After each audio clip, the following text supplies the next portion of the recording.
Handa na ang Department of Education o DepEd Region 3 para sa pagbubukas ng klase sa June 8, 2026 kung saan inaasahang aabot sa halos 2.9 milyong mag-aaral ang papasok sa 5,193 na public at private school sa rehiyon.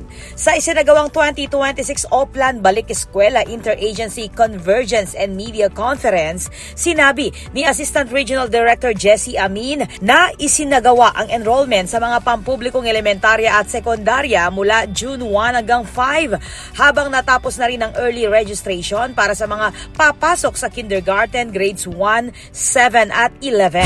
Sa darating na June 8, definitely ang ating mga school ay maayos, malinis, ready, child-friendly, at saka conducive learning na siya.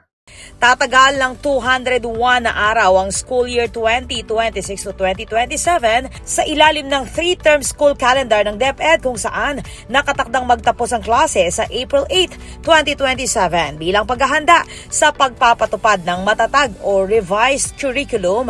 Mahigit 32,000 na guro sa Region 3 ang sumailalim sa pagsasanay para sa grade 6 at grades 9 at 10. Patuloy rin ang Brigada Eskwela at Oplan Balik Eskwela na naglalayong tiyaking handa na ang mga paaralan sa pamamagitan ng pakikipagtulungan ng mga guro, magulang, local government units, komunidad at pribadong sektor. Kasabay nito, isinagawa rin ng DepEd ang Aral Summer Program mula May 6 hanggang June 2 bilang bahagi ng mga hakbang upang mapalakas ang learning recovery ng mga mag-aaral.